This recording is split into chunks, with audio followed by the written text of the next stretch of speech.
There's a new report that shows that fewer college graduates are going now into the teaching profession. The National Council on Teacher Quality's study finds that only 21% of teachers now are from historically disadvantaged racial groups. That's compared to 49% of the students. That is a massive gap that is continuing to widen. Let's talk about this now with Dr. Tequilla Brownie. She's the CEO of TNTP, formerly the New Teacher Project, an education nonprofit. It's one of several groups backing a campaign to add 1 million teachers of color to the workforce by 2031. Dr. Brownie, thank you for being with me. I think most people, let's start here, understand the value and virtue of diverse teacher workforce and having that reflect the students. But is it measurable? Are the outcomes better if the teaching staff looks more like the students? Well, good morning, Victor, and thank you so much for having me on the show this morning. And your question is absolutely the fundamental question.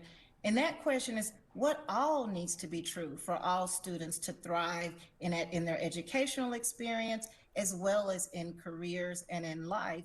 And it's no one thing. We know that multiple interventions are needed to help our young people gain the way that they need to academically.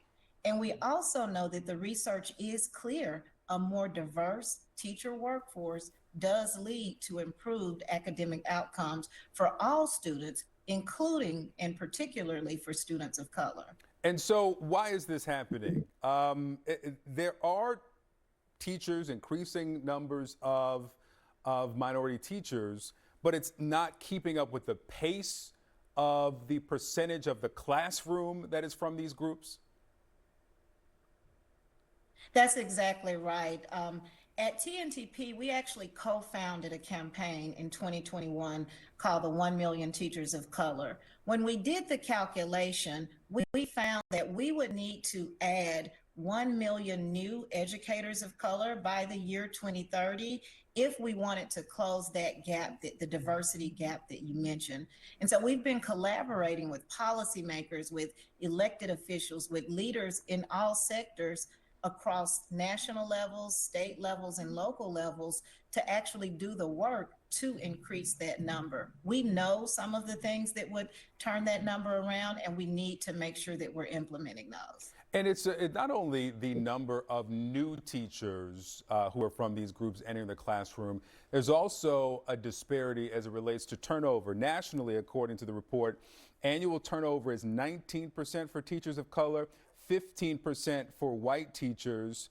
The racial wealth gap and student loan debt, we know that those are realities for a lot of minorities to a greater extent than they are for white teachers.